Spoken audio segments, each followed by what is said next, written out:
Hi friends, எல்லாருக்கும் என்னுடைய அன்பான வணக்கம்.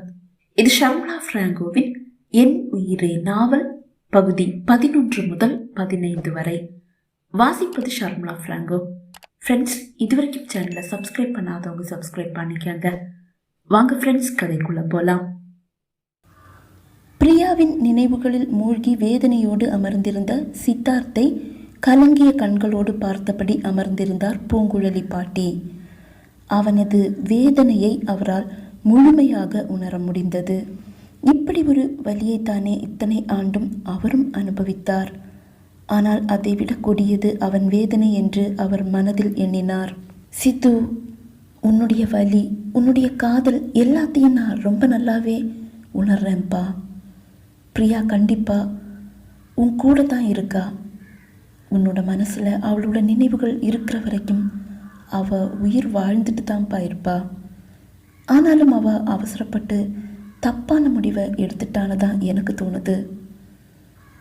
மதிய கட்டிக்கன்னு நான் உன்னை கட்டாயப்படுத்த மாட்டேன் சித்து. ஆனால் நீ எத்தனை நாள் இப்படி தனியாக வாழப்போகிற என்று பூங்குழலி பாட்டி கேட்க சித்தார்த் அவரை வியப்போடு பார்த்தான். பாட்டி, நீங்களா இப்படி கேட்குறீங்க? நீங்கள் வாழ்க்கையோட கடைசி கட்டம் வரைக்கும் தாத்தாவோட நினைவை சுமந்துட்டு வாழலையா? உண்மைதான் சித்து. ஆனால் அப்படி வாழக்கூட எனக்கு ஒரு துணை தேவைப்பட்டது சித்து. அதுதான் என்னுடைய மக மேகலா. அவள் பிறந்ததுலேருந்து அவளோட கல்யாணம் முடிகிற வரைக்கும் அவள் என் கூட தான் இருந்தா. என்னோட தனிமைக்கு ஒரு மருந்தா அவள் எனக்கு இருந்தா. ஆனால் உன்னுடைய நிலைமை அது இல்லையே என்று பூங்குழலி பாட்டி கேட்க, நான் கூட தனியாக இல்லை பாட்டி, பிரியா என் கூட இருக்கா. நான் தனிமையில் இருக்கும்போது அவள் என் பக்கத்தில் வந்து பேசுவா பாட்டி. எனக்காக உயிரை துச்சமாக தூக்கி எறிஞ்ச அவளை நான் என்னோட உயிர் இருக்கிற வரைக்கும் என்னுடைய மனசில் வாழ வைப்பேன் பாட்டி என்றான்.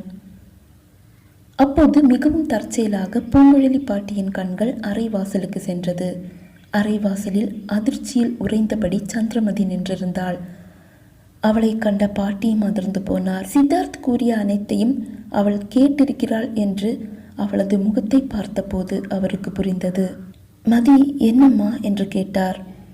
அம்மா, உங்கள் செல்ஃபோனுக்கு நிறைய தடவை கால் வந்துருச்சு. அதுதான் சஜிதா அம்மா ஃபோனை எடுத்துகிட்டு வந்து உங்ககிட்ட கொடுக்க சொன்னாங்க என்றபடி அறைக்குள் வந்து அவரது செல்ஃபோனை அவரிடம் நீட்டினாள். என்னது, சஜிதாவா? அது யாருமா என்றார் பாட்டி. பாட்டி, அம்மா பேர் தான் சஜிதா. தாத்தா பாட்டி மட்டும்தான் அம்மாவை கண்மணின்னு கூப்பிடுவாங்க. அம்மாவோட வீட்டு பேர் கண்மணி தான் என்று சித்தார்த் கூறினான். அவன் சந்திரமதியை ஏறிட்டு கூட பார்க்கவில்லை. ஓ அப்படியா, சரி மதி, நீ போம்மா, நான் வந்துடுறேன் என்றார் பாட்டி. சந்திரமதி மாடி இறங்கி கீழே வந்தாள். கீழே வந்தவள் சித்தார்த்தின் அம்மாவிடம் கூறிவிட்டு வீட்டிற்கு புறப்பட்டாள். அவள் மனம் முழுவதும் பிரியாவும் அவள் நினைவுகளும் தான் நிறைந்திருந்தது. பிரியா, நீயும் உன்னோட காதலும் ரொம்ப உயர்ந்தது. ஆனால் நீயே இப்படி ஒரு முடிவை எடுத்து அவரோட வாழ்க்கையையும் உன்னோட வாழ்க்கையையும் நாசம் பண்ண. பிரியா, உன்னோட காதல் ரொம்ப ஆழமானது, உயர்ந்தது. ஆனால் உன் மேலே எனக்கு கோபம் மட்டும்தான் இருக்குது. என்னோட சித்தார்த்தன் இப்படி தனியாக தவிக்க விட்டுட்டு போயிட்ட பாத்தியா என்று மனதில் பிரியாவிடம் பேசியபடியே தன் வீட்டை நோக்கி நடந்தாள் சந்திரா. வீட்டை அடைந்த பின்னும் அவள் மனதில் பிரியா மட்டும்தான் இருந்தாள். அவள் மனது வலித்தது. கடைசி வரை சித்தார்த் பிரியாவின் நினைவில் வாழ்ந்து காலத்தை கடத்தி விடுவான் என்று அவளுக்கு நன்றாகவே புரிந்தது. அந்த எண்ணம் கூட அவள் மனதில் வலியை ஏற்படுத்தியது. அவன் தனக்கு கிடைக்கப் போவதில்லை என்ற உண்மை, அதை அவளால் ஏற்றுக்கொள்ளவும் இயலவில்லை. பிரியா ஏற்படுத்திய அந்த வெற்றிடத்தை தன் காதலால் நிரப்ப வேண்டும் என்று அவள் மனம் துடித்தது. ஆனால் சித்தார்த் தன்னையும் தன் காதலையும் ஏற்றுக்கொள்ளாத போது அது எப்படி நடக்கும் என்று அவள் மனதில் பலவித எண்ணங்கள் ஓடியது. அன்று இரவு அவளால் உறங்க இயலவில்லை. என்ன செய்வது என்று எதுவும் அவளுக்கு விளங்கவும் இல்லை. மறுநாள் காலை அவள் சித்தார்த்தின் வீட்டிற்கு செல்ல தயாராக அவள் அம்மா அவளை தடுத்தார்.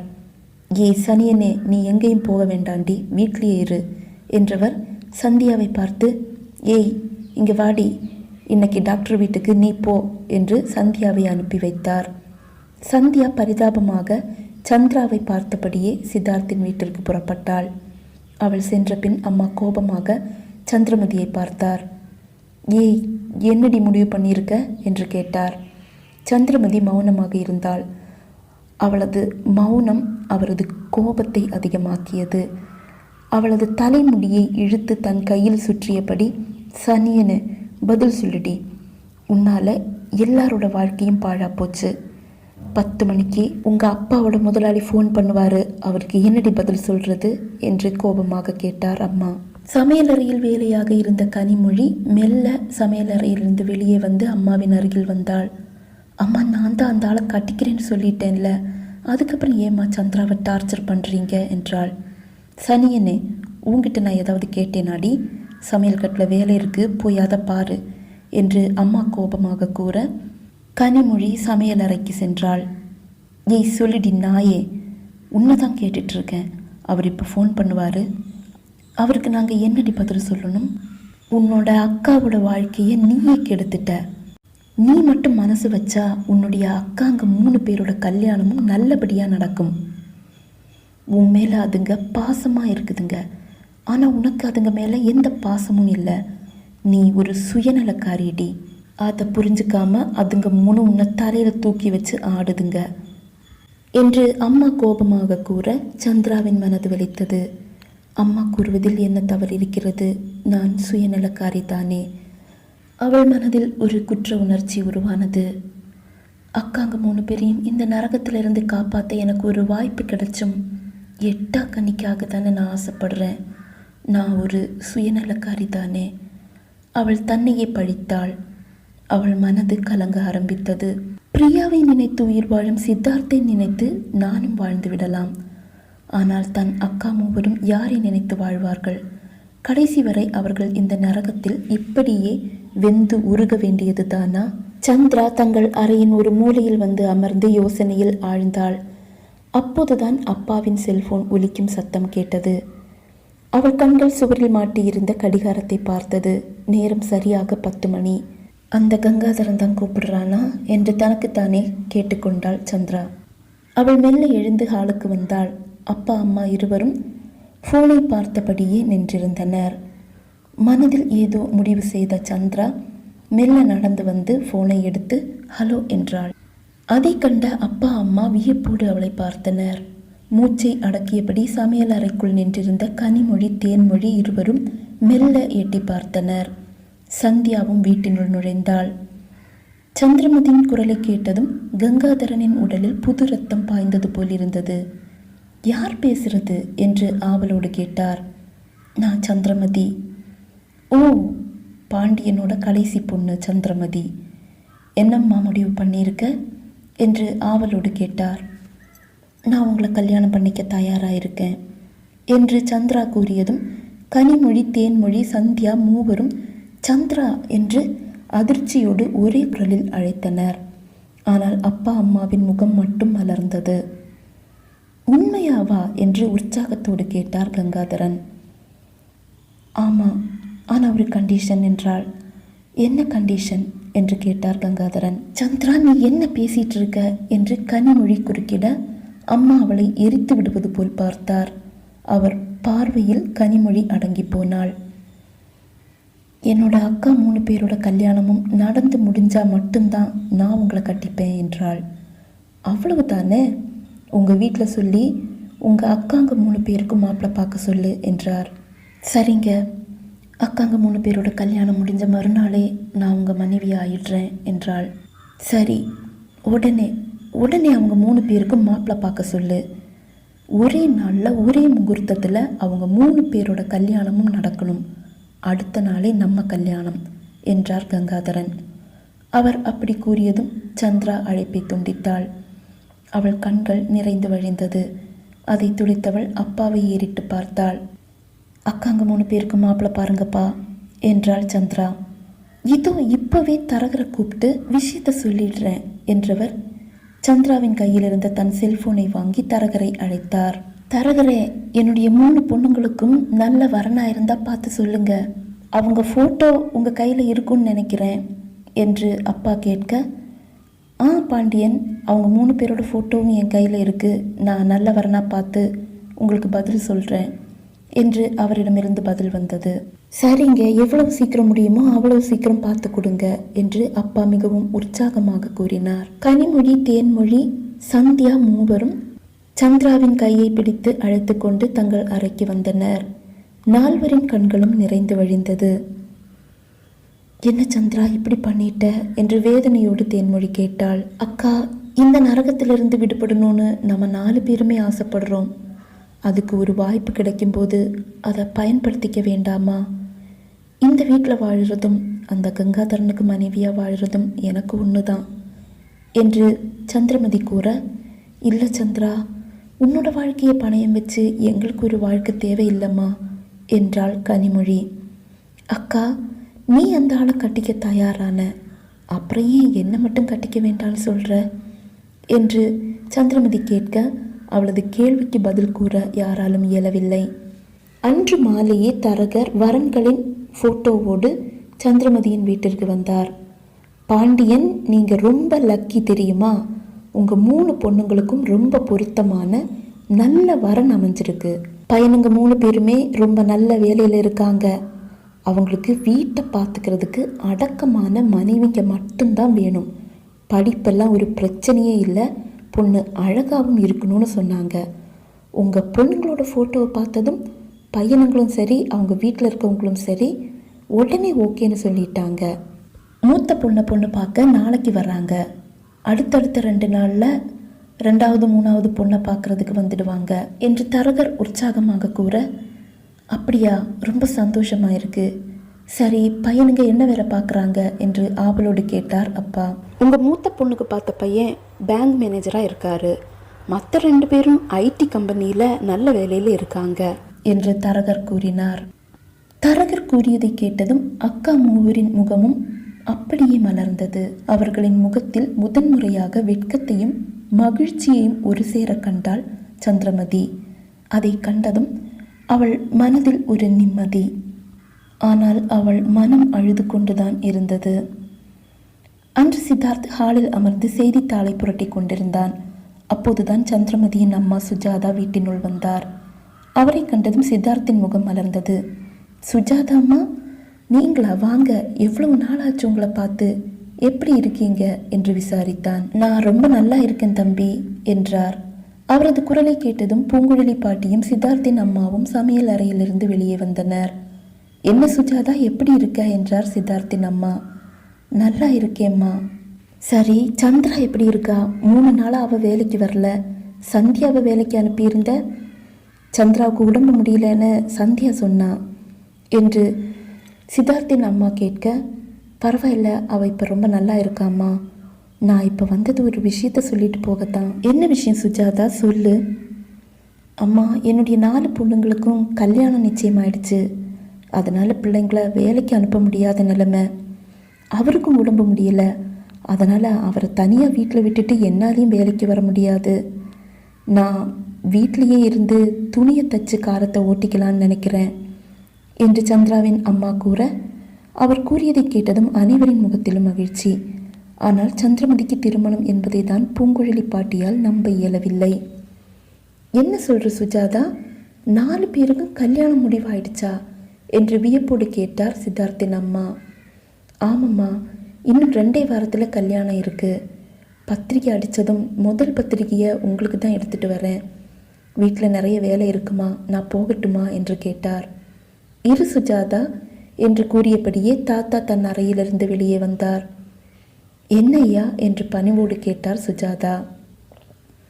நீ பேசிகிட்டு இருந்ததை நான் ரூம்ல இருந்து கேட்டேம்மா, ரொம்ப சந்தோஷம் என்றவர் பூங்குழலி பாட்டியை பார்த்தார்.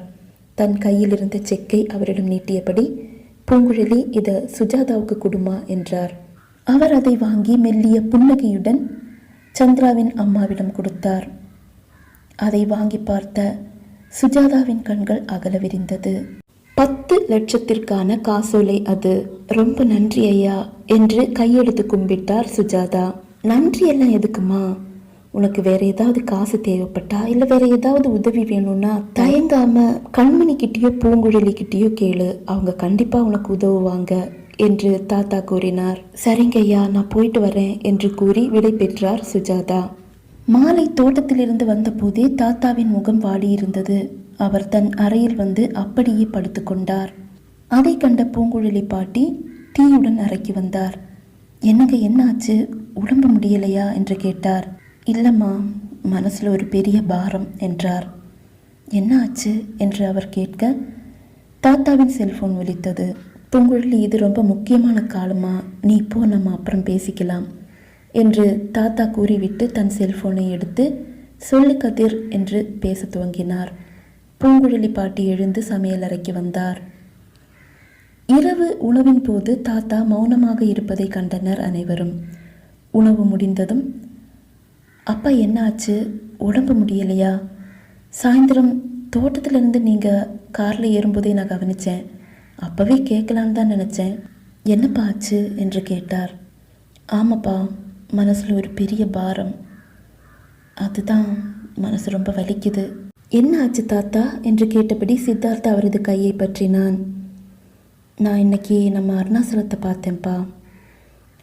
அவனோட பையனுக்கு கல்யாணம்னு சொன்னான். அதுதான் என்று தாத்தா கூற, நல்ல விஷயம் தானே தாத்தா, அதுக்கே இவ்வளவு வருத்தம்? இல்லைப்பா, பொண்ணு யாருன்னு தெரிஞ்சா நீ இப்படி பேச மாட்ட என்று தாத்தா கூற, யாருப்பா பொண்ணு என்று ஆவலோடு கேட்டார் சித்தார்த்தின் அப்பா. நம்ம சுஜாதா பொண்ணு சந்திரமதி தான்ப்பா என்று தாத்தா கூற அனைவரும் அதிர்ச்சியில் உறைந்து போயினர். அருணாசலம் தாத்தாவின் மகன் கங்காதரன் அங்கிள் தான் சந்திரமதியை திருமணம் செய்து கொள்ளப் போகிறார் என்று அறிந்ததும் சித்தார்த்தின் மனதில் தாத்தா கங்காதரன் அங்கிளை பற்றி கூறியதுதான் ஞாபகம் வந்தது. சித்தார்த் மட்டுமல்ல, வீட்டார் அனைவரும் அதிர்ச்சியில் உறைந்து போயினர். என்ன பரஞ்சோதி சொல்றீங்க?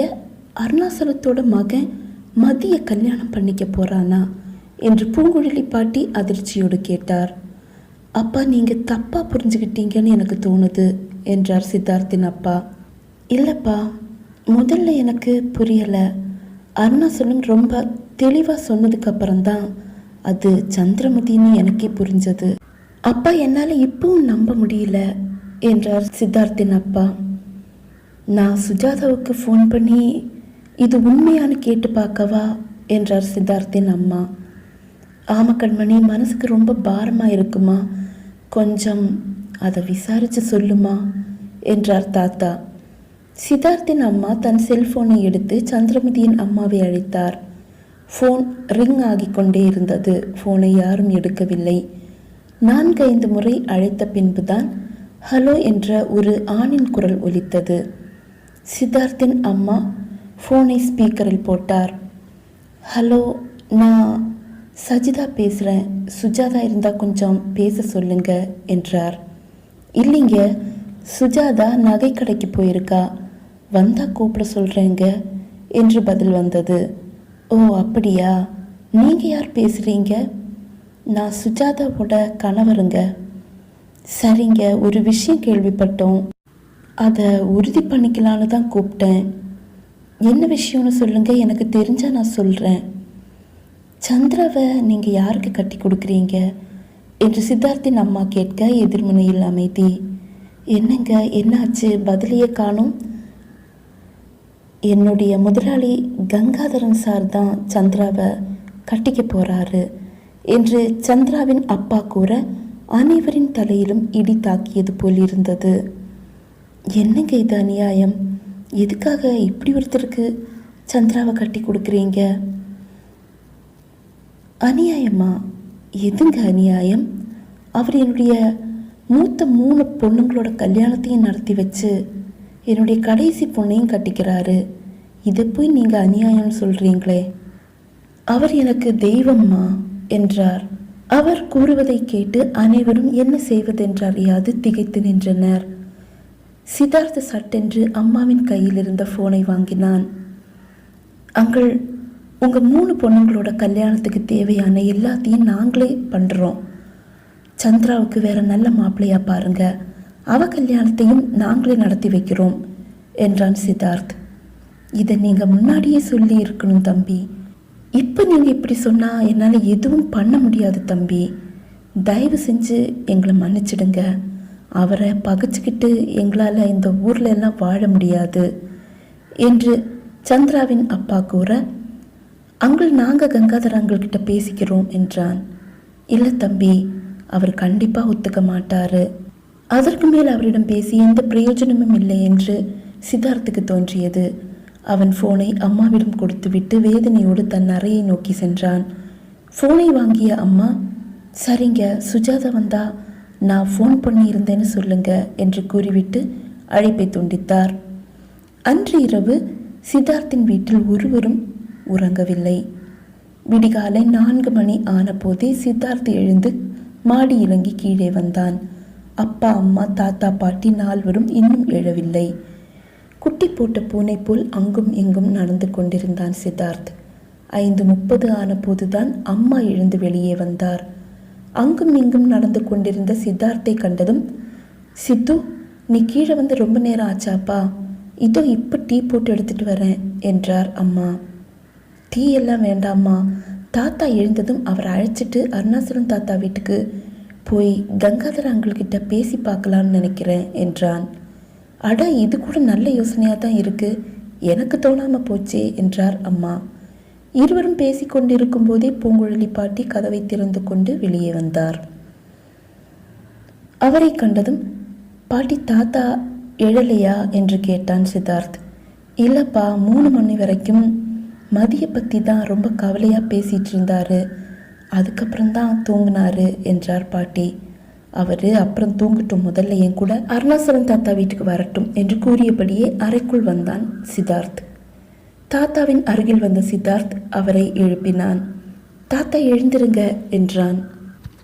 என்னடா சித்து, தூக்கம் வருதுடா, இன்னைக்கு நான் நடக்க போகலடா, என்னை தூங்க விடு என்று கூறியவர் போர்வையை தலைவழியாக இழுத்து பூர்த்தி கொண்டு மீண்டும் தூங்கினார்.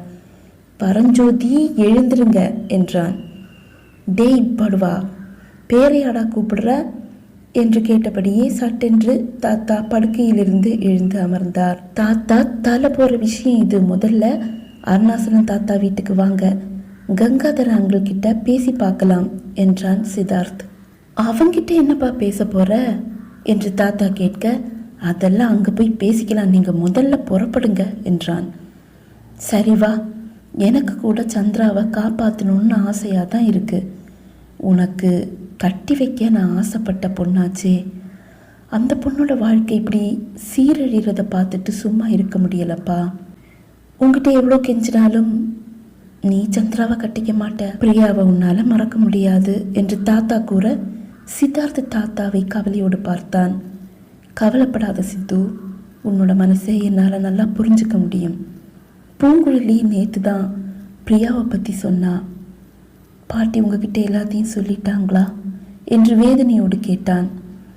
அவளா சொல்லலப்பா, நான் தான் உன்னை எப்படியாவது கம்பல் பண்ணி சந்திராவை கட்டிக்க சொல்லணும்னு சொன்னேன்.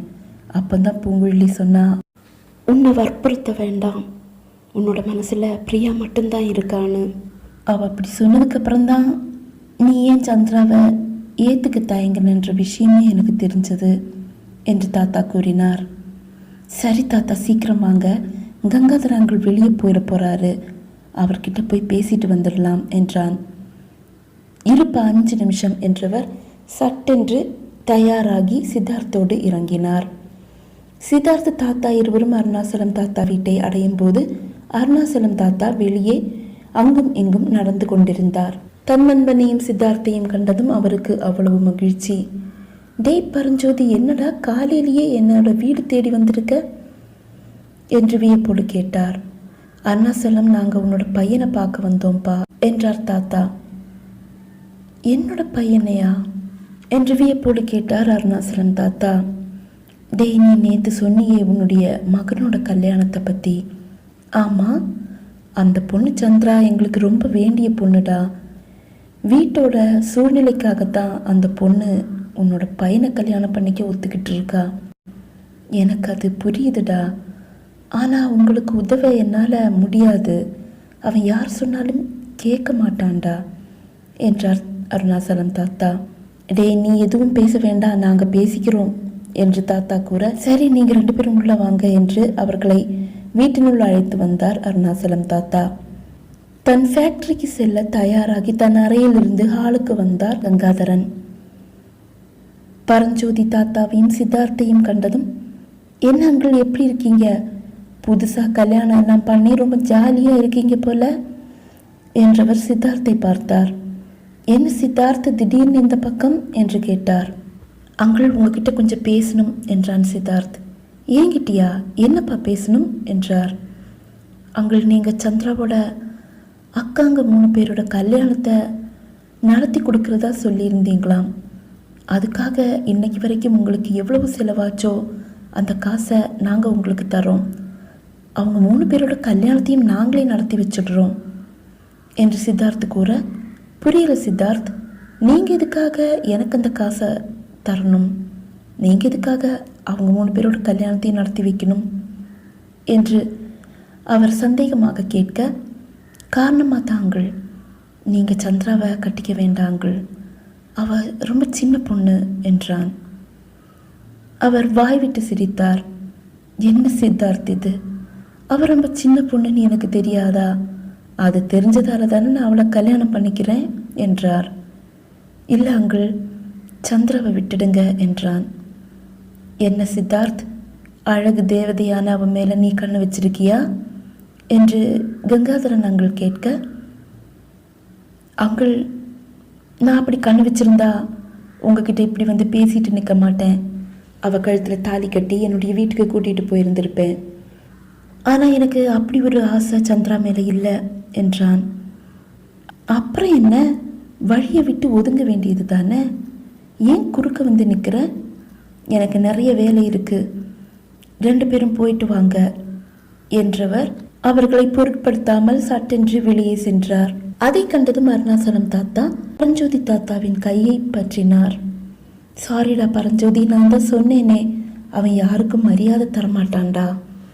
டே, அதுக்கு நீ ஏன்டா மன்னிப்பு கேட்குற? நீ கவலைப்படாத, உன்னுடைய மனசை போட்டு குழப்பிக்காத, நாங்கள் போயிட்டு வரோம் என்று தாத்தா கூற சித்தார்த்தும் தாத்தாவும் அங்கிருந்து கிளம்பினர். வீட்டை அடையும் போது சித்தார்த்தின் அப்பா அம்மா பூங்குழலி பாட்டி அனைவரும் இருவரின் வரவையும் அவர்கள் கொண்டு வரும் செய்தியையும் ஆவலோடு எதிர்பார்த்து காத்திருந்தனர். ஆனால் இருவரின் முகத்தை பார்த்தபோது அவர்கள் கொண்டு வந்த செய்தி நல்ல செய்தி அல்ல என்று அவர்களுக்கு புரிந்தது. என்னாச்சு சித்து என்று அம்மா உற்சாகம் இழந்தவராக கேட்க, அம்மா கங்காதர அங்கிள் ஒத்துக்கலாமா என்றான். ஓ அப்படியா, இப்போ நம்ம என்ன பண்ணுறது என்று அம்மா மிகவும் கவலையோடு கேட்க, தெரியலம்மா என்றவன் மிகவும் கவலையோடு தன் அறையை நோக்கி நடந்தான். அவன் மனம் முழுவதும் சந்திராவை எப்படியாவது இந்த இக்கட்டிலிருந்து காப்பாற்ற வேண்டும் என்ற எண்ணம் மட்டுமே இருந்தது. அவளை எப்படியாவது சந்தித்து இந்த திருமணத்திலிருந்து அவளை பின்திருப்ப வேண்டும் என்ற எண்ணம் மட்டுமே அவன் மனதில் ஓடியது. அவளை அவள் வீட்டில் சென்று சந்தித்து விடலாம் என்று கூட அவன் மனதில் நினைத்தான். அப்படி ஒரு எண்ணத்தோடு தான் அவன் இன்று மருத்துவமனைக்கு புறப்பட்டான். சந்திரமதியின் வீட்டிற்கு செல்லும் அந்த ஒற்றையடி பாதையை அடைந்த போது அந்த ஒற்றையடி பாதையிலிருந்து சந்திரமதி சாலைக்கு இறங்கி வருவதை சித்தார்த் கண்டான். அவளை கண்டதும் காரை அவள் அருகில் நிறுத்தினான். அவனை கண்ட சந்திரமதியின் கண்களில் வியப்பு, முகத்தில் ஏதோ ஒரு மகிழ்ச்சி. சந்திரா, எங்கே போற என்று கேட்டான். என்னோட ஃப்ரெண்டை பார்க்க போகிறேன் என்றாள். சந்திரா, நீயே இப்படி ஒரு கல்யாணத்துக்கு ஒத்துக்கிட்ட? என்ன பண்ண சொல்கிறீங்க? நான் விரும்பினவர் என்ன விரும்பலை. என்னோட அக்கா 3 பேருக்கும் என்னால் ஒரு நல்ல வாழ்க்கை அமையுதுன்னா அப்படி ஒரு வாய்ப்பை நான் எதுக்காக இழக்கணும் என்று கேட்டாள். அவன் சிறிது நேரம் மௌனம் காத்தான். சந்திரா, உங்கள் அக்காங்க 3 பேரோட கல்யாணத்துக்கும் எவ்வளவு செலவாகுதோ அந்த காசை நான் தரேன். இதுவரைக்கும் கங்காதர அங்கிள் எவ்வளவு செலவு பண்ணாரோ அந்த காசையும் நானே தரேன். அதை அவருக்கு கொடுத்துட்டு நீ அவரை கட்டிக்கலன்னு சொல்லிடு. தயவு செஞ்சு கங்காதர அங்கிளை கட்டிக்காத சந்திரா. அவரை கட்டிக்கிட்டா உன்னோட வாழ்க்கை நரகமாயிடும். அவர் நல்லவர் இல்லை. இப்போ கூட நான் நரகத்தில் தான் இருக்கேன். ஒரு நரகத்திலிருந்து இன்னொரு நரகத்துக்கு, அவ்வளவுதான். ப்ளீஸ் சந்திரா, ராத்திரி படுத்த தூக்கம் கூட வரல. உன்னோட நினைவுகள் என்னை ரொம்ப கஷ்டப்படுத்துது. உங்கள் வீட்டில் சொல்லி உனக்கு வேற பையனை பார்க்க சொல்லு, உன்னோட கல்யாணத்தை நானே நடத்தி வைக்கிறேன் என்றான். யாரையும் ஏமாத்த நான் விரும்பலை. என்னோட அக்காங்க கல்யாணத்தை நடத்தி வச்சா நான் கங்காதரன் சாரை கட்டிக்கிறதா சொல்லியிருக்கேன். அதனால் அவரை ஏமாத்த நான் விரும்பலை. சந்திரா, நான் சொல்கிறத கொஞ்சம் கேளு ப்ளீஸ் என்றான். சரி, நீங்கள் சொல்கிறத நான் கேட்குறேன். அப்படின்னா நீங்கள் என்னை கல்யாணம் பண்ணிப்பீங்களா என்று ஒரு சிறு எதிர்பார்ப்போடு அவன் முகத்தை பார்த்தபடி கேட்டாள் சந்திரா. அவன் முகத்தில் அதிர்ச்சி. என்ன நீ கட்டிக்கிறத விட பேசாமலே இருக்கலாம். சந்திரா, கல்யாணம் பண்ணிக்கிட்டு தனித்தனியாக வாழ்கிறதுக்காக ஒரு கல்யாணம் தேவையா? என்னோட பிரியா என்னுடைய மனசில் இருக்கிற வரைக்கும் என்னால் யாரையுமே நேசிக்க முடியாது சந்திரா. என்னை மன்னிச்சிடு ப்ளீஸ் என்றான். உங்கள் பிரியா மட்டும்தான் உங்களை உயிராக நினச்சாங்கன்னு நீங்கள் நினச்சிடக்கூடாது. என்னோட காதல் கூட ரொம்ப ஆழமானது தான், அதை நீங்கள் மறந்துட வேண்டாம் என்று கூறும்போது அவள் கண்கள் நிறைந்து வழிந்தது. அவளது அந்த வார்த்தை அவனை ஏதோ செய்தது. சந்திரா, அப்படின்னா உன்னோட முடிவில் எந்த மாற்றமும் இல்லையா என்று சித்தார்த் கேட்க, கண்டிப்பாக இல்லை என்று அவள் உறுதியாக கூற சித்தார்த் தன் காரை கிளப்பி சென்றான். ஆனால் அவள் கூறிய அந்த வார்த்தைகள் அவன் மனதை மிகவும் காயப்படுத்தியது. அவள் கூறிய அந்த வார்த்தையின் பொருள் என்ன என்று அவன் மனம் அவனிடமே கேட்டுக்கொண்டிருந்தது. அவனுக்கு எந்த பதிலும் கிடைக்கவில்லை. நாட்கள் மெல்ல நகர்ந்தது. இன்று சந்திரமதியின் அக்கா மூவரின் திருமணம் நடைபெறும் நாள். சித்தார்த்தின் வீட்டிலிருந்து சித்தார்த் உட்பட அனைவரும் திருமணத்திற்கு வந்திருந்தனர். மண்டபத்தில் வந்து அமர்ந்த நேரத்திலிருந்து சித்தார்த்தும் அவனது வீட்டாரும் சந்திராவையை கவனித்துக் கொண்டிருந்தனர். அவள் முகத்தில் எந்த ஒரு சந்தோஷமும் இருக்கவில்லை. அவள் எந்த ஒரு அலங்காரத்தையும் செய்து கொள்ளவில்லை. ஏதோ ஒரு நடைப்பிணம் போல் அவள் அங்குமிங்கும் நடப்பதாக அவர்களுக்கு தோன்றியது. நாளை தான் கங்காதரன் அங்களுக்கும் சந்திராவிற்கும் திருமணம். அதை எண்ணிய போது சித்தார்த்தின் மனம் வலித்தது. அவள் கூறிய அந்த வார்த்தைகளும் அவன் செவியில் முழங்கிக் கொண்டே இருந்தது. மணமேடையில் அமர்ந்திருந்த கனிமொழி, தேன்மொழி, சந்தியா மூவரின் முகத்திலும் அளவு கடந்த மகிழ்ச்சி. அது அவர்களை இன்னும் அழகாக மாற்றி இருந்தது. கனிமொழி தன் வாழ்க்கை இப்படி மாறும் என்று கனவில் கூட எண்ணவில்லை. அவள் நினைவுகளில் அந்த கசப்பான நாட்கள் ஓடி வந்தது. தன் அப்பா உடல்நிலை சரியில்லாமல் வீட்டில் முடங்கி கிடந்தபோது அவரது சம்பள பாக்கி, அவருக்கு சேர வேண்டிய உதவித்தொகை, இவையோடு கங்காதரன் முதலாளி வீட்டிற்கு வந்த அந்த நாள். அப்பாவுடன் பேசிக்கொண்டிருந்த கங்காதரன் முதலாளிக்கு டீ கொண்டு வந்து கொடுத்தாள் கனிமொழி. அப்போதுதான் கங்காதரனின் பார்வை கனிமொழியின் மேனியில் ஊர்ந்து ஏறி இறங்கியது. தன் தந்தையை பார்க்க வந்த தன் தந்தையின் முதலாளி கங்காதரனின் பார்வை தன் ஆடைகளையும் துளைத்து ஊடுருவி செல்வது போல் தோன்ற சட்டென்று சமையலறைக்குள் சென்று மறைந்தாள் கனிமொழி. அப்போதுதான், அப்பா, சார், எனக்கு 4 பொம்பளை பிள்ளைங்க இருக்காங்க, உடம்பு வேற முடியாமல் போச்சு, உங்களால் முடிஞ்சால் ஏதாவது கொஞ்சம் காசு அதிகமாக தந்து உதவுனா ரொம்ப நல்லா இருக்கும் சார் என்றார். அப்படியா பாண்டியன்? அப்படின்னா இப்போ வந்துட்டு போன பொண்ணை நானே கட்டிக்கிறேனே என்று கங்காதரன் கூறினார். அதை கேட்டதும் சமையல் அறையில் இருந்த கனிமொழியும் அறைக்குள் இருந்த தேன்மொழி, சந்தியா மூவரும் அதிர்ந்து போயினர். சார், நீங்கள் உண்மையாக சொல்றீங்க என்று அப்பா மிகவும் மகிழ்ச்சியோடு அவரிடம் கேட்டார். அப்பாவின் அருகில் இருந்த அம்மாவின் முகத்திலும் மகிழ்ச்சி. ஆமா பாண்டியன், இப்போ வந்துட்டு போன பொண்ணு உங்கள் மூத்த பொண்ணா என்று கேட்டார். ஆமாம் சார், ரெட்டை பிள்ளைங்களில் ஒருத்தி. ரெட்டை பிள்ளைங்களா? 2 பேரும் பார்க்குறதுக்கு ஒரே மாதிரி இருப்பாங்களா என்றார் கங்காதரன். ஆமாம் சார். அப்படின்னா 2 பேரில் யாரையாவது ஒருத்தரை எனக்கு கட்டி கொடுங்க, அது யாருன்றதை நீங்கள் முடிவு பண்ணிக்கங்க என்று கூறிவிட்டு எழுந்து சென்றார் கங்காதரன். அப்பா அம்மா ஏதோ அதிர்ஷ்டம் அளித்தது போல் தலைக்கால் புரியாமல் ஏதோ கனவு உலகத்தில் மிதந்தனர். அவர்களிடம் கங்காதரன் முதலாளியை திருமணம் செய்து கொள்ள விருப்பமில்லை என்று கூறும் தைரியம் கனிமொழி, தேன்மொழி இருவருக்குமே இருக்கவில்லை. அந்த கசப்பான நினைவுகளை இன்று இப்போது நினைத்த போதும் கனிமொழியை அது தீயென சுட்டது. இப்போது தன் அருகில் அமர்ந்திருக்கும் அழகிய இளைஞனை ஓரக்கண்ணால் பார்த்து ரசித்தாள் கனிமொழி. சட்டென்று அவள் முகம் வாடியது. அவள் கண்கள் சந்திரமதியை தேடியது. எரியும் விளக்கில் தானாக சென்று விழும் விட்டில் பூச்சியாக சந்திரா தன் வாழ்க்கையை தானே அழித்து கொள்ள துணிந்து விட்டாளே என்று அவள் மனம் வெதும்பியது. கனிமொழியின் கண்கள் சந்திரமதியை தேடி கண்டுபிடித்தது. மண்டபத்தின் ஒரு மூலையில் மிகவும் சோகமான முகத்துடன் தன் தோழிகளுடன் அமர்ந்திருந்தாள் சந்திரமதி. சந்திரமதியை கண்டதும் கனிமொழியின் இதயத்தில் யாரோ ஒரு ஈட்டி பாய்ச்சியது போல் வேதனை உண்டானது. நாளை கங்காதரன் சந்திரமதி திருமணம் நடைபெற இருப்பதால் திருமண வேலைகளில் மூழ்கி போன கங்காதரன் திருமணத்திற்கு வரவில்லை. கெட்டிமேளம் முழங்க 3 திருமணமும் ஒரே நேரத்தில் நடந்தேறியது. சித்தார்த்தின் வீட்டார் உண்ணும் நிலையில் இருக்கவில்லை. சந்திரமதியின் வேதனை அவர்கள் அனைவரையும் ஒருபோல் தாக்கியது.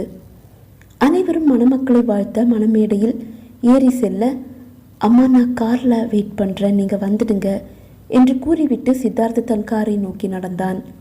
அவன் காரை நோக்கி நடந்து வர சந்திரமதி அவள் தோழிகளை வழி அனுப்பிவிட்டு திரும்பி மண்டபம் நோக்கி நடந்து வந்து கொண்டிருந்தாள். அவளை கண்டதும் சித்தார்த்தின் மனம் வேதனையில் துடித்தது.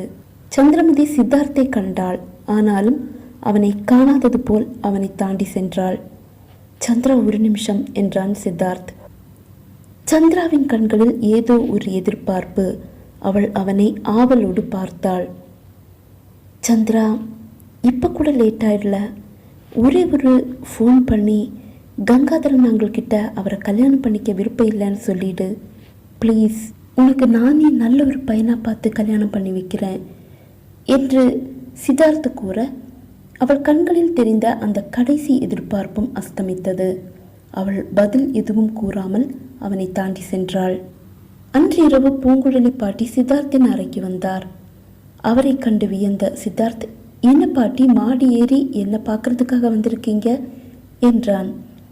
சித்து, படுத்த தூக்கமே வரலப்பா. சந்திராவை காப்பாற்ற உன்னால் மட்டும்தான் முடியும். நீ மனசு வச்சா. பாட்டி கூறி முடிக்கும் முன் சித்தார்த் குறுக்கிட்டான். பாட்டி, ப்ளீஸ் பாட்டி, அதை பற்றி என்கிட்ட பேசாதீங்க, என்னால் முடியாது என்றான். சரிப்பா, நீ ஒத்துக்க மாட்டேன்னு எனக்கு தெரியும். ஆனாலும் கடைசியாக ஒரு தடவை பேசி பார்த்தா நீ ஒத்துட்ருப்பியோன்ற ஒரு உறுத்தல் எப்பவுமே இருந்துகிட்ருக்கும். அதனால தான் உங்ககிட்ட வந்து பேசினேன்ப்பா என்று கூறியவர் திரும்பி நடந்தார். அன்னை திருமணம் செய்து கொண்டு காலம் முழுவதும் கன்னியாக சந்திரமதி வாழ்வதை விட கங்காதரன் அங்களை திருமணம் செய்து அவர் மனைவியாக அவள் வாழ்வதுதான் நல்லது என்று சித்தார்த்துக்கு தோன்றியது. அன்று இரவு முழுவதும் சந்திரமதி அழுது கொண்டேதான் இருந்தாள். சித்தார்த்தும் உறங்கவில்லை. அவன் வீட்டார் அனைவரும் உறக்கம் வராமல் தவித்து கொண்டுதான் இருந்தனர். மறுநாள் காலை சந்திரமதி குளித்து முடித்து ஒரு சுடிதார் எடுத்து அணிந்து கொண்டாள். அதன் பின் தன் அம்மாவின் அருகில் வந்தாள். அவளை சந்தேகத்தோடு பார்த்தார் அம்மா. எங்கடி போற என்றார். அம்மா, நான் கோயிலுக்கு போயிட்டு வரேன் என்றாள் சந்திரமதி. சீக்கிரம் வந்து சேரு என்று அம்மா கூற அவள் வேகமாக வாசலுக்கு ஓடி வந்தாள். அந்த ஒற்றையடி பாதை வழியாக சாலைக்கு வந்தாள். ஏதாவது ஆட்டோ வருகிறதா என்று இருபுறமும் பார்த்தாள். எந்த ஆட்டோவையும் காணவில்லை. அவள் வேகமாக நடக்க ஆரம்பித்தாள். சிறிது தூரம் நடந்ததும் எதிரே வந்த ஆட்டோவிற்கு கை காண்பித்து ஏறிக்கொண்டாள். ஆட்டோ சித்தார்த்தின் வீட்டு வாசலில் வந்து நின்றது.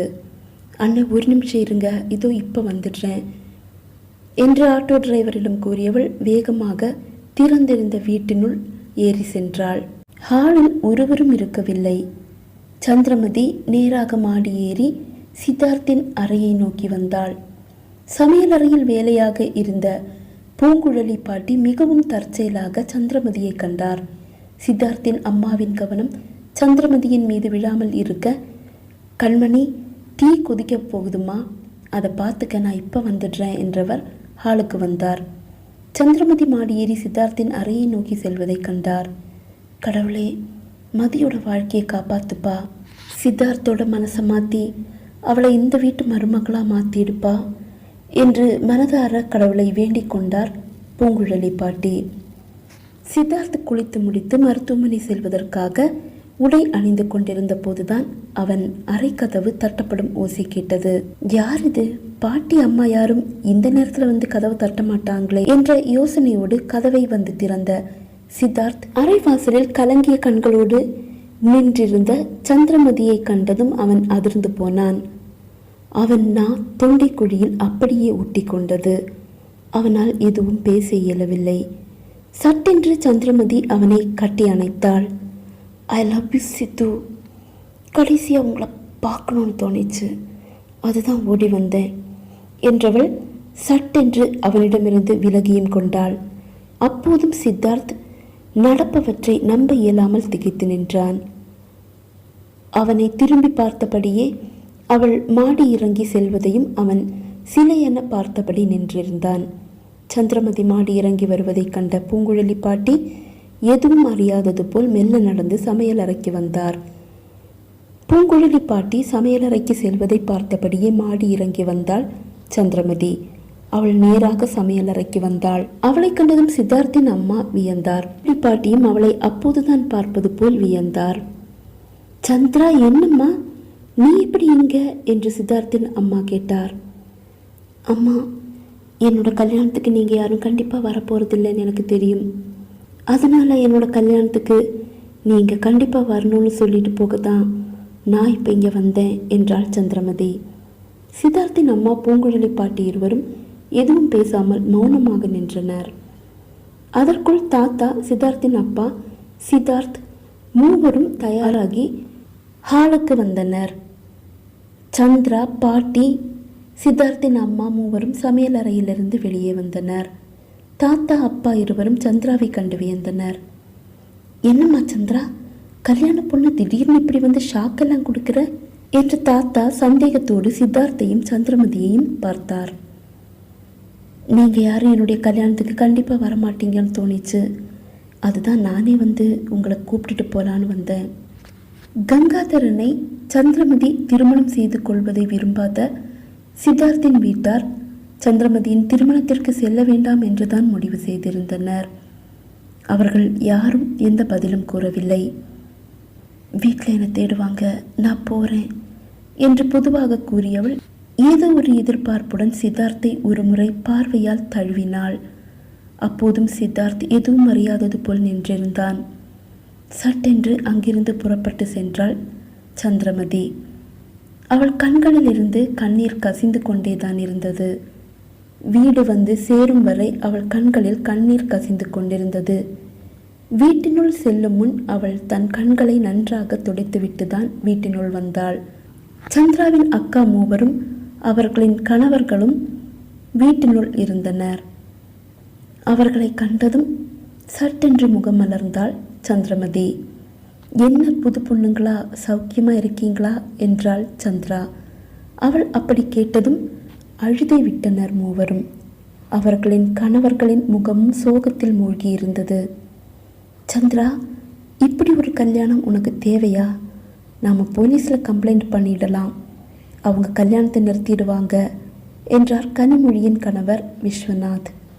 ஐயோ, தப்பி தவறி கூட யாரும் அப்படி பண்ணிடாதீங்க ப்ளீஸ். அதை விட பெரிய துரோகம் வேறு எதுவுமே இருக்க முடியாது. எனக்கு எந்த வருத்தமும் இல்லை, நான் ரொம்ப சந்தோஷமாக தான் இருக்கேன் என்றாள் சந்திரா. சந்திரா, சீக்கிரமாக ரெடி ஆயிடு. கங்காதர முதலாளி இப்போ தான் ஃபோன் பண்ணாரு. காரை உடனே அனுப்பிடுவாராம். சீக்கிரமாக மண்டபத்துக்கு போகணுமாம். தன் அம்மா தனக்கு நினைவு தெரிந்த அந்த நாளிலிருந்து இன்று வரை அவளை சந்திரா என்று அழைத்ததில்லை. இன்றுதான் முதன்முறையாக அவள் பெயரை அழைக்கிறார். மற்ற மூவரின் பெயரை எப்போதாவது அழைப்பார். ஆனால் தன் பெயரை ஒருபோதும் அப்பா அம்மா இருவருமே அழைத்ததில்லை என்று அவள் மனதில் வேதனையோடு எண்ணினாள். அம்மா முதன்முறையாக சந்திரா என்று அழைத்ததும் சந்திராவின் கண்கள் அவளையும் அறியாமல் கசிந்தன. அம்மாவும் அதை கவனித்தார். அவர் நீண்ட ஒரு பெருமூச்சோடு சமையலறைக்குள் சென்றார். சிறிது நேரத்திலேயே சந்திரமதி ஒரு அழகு தேவதையாக தயாராகி கங்காதரன் அனுப்பிய காரில் திருமண மண்டபத்திற்கு புறப்பட்டாள். சந்திரமதி நேரடியாக வந்து அழைத்ததால் சித்தார்த்தின் வீட்டார் திருமணத்திற்கு செல்வது என்று முடிவு செய்தனர். ஆனால் சித்தார்த் இப்போதும் திருமணத்திற்கு வர விருப்பமில்லை என்று கூறினான். வீட்டார் அனைவரும் திருமண மண்டபத்திற்கு சென்ற பின்புதான் அவன் மருத்துவமனைக்கு புறப்பட்டான். கார் மருத்துவமனையை நோக்கி சென்று கொண்டிருக்க, உங்கள் பிரியா மட்டும்தான் உங்களை உயிராக நினைச்சாங்கன்னு நீங்கள் நினைக்கக்கூடாது டாக்டர். என்னோட காதல் கூட ரொம்ப ஆழமானது தான், அதை நீங்கள் மறந்துடக்கூடாது. சந்திரமதியின் வார்த்தைகள் அவன் செவியை துளைத்தது. அவனது கார் சட்டென்று பிரேக் இட்டு நின்றது. சந்திராவின் அந்த வார்த்தையில் மறைந்திருக்கும் பொருள் அப்போதுதான் அவனுக்கு புரிந்தது.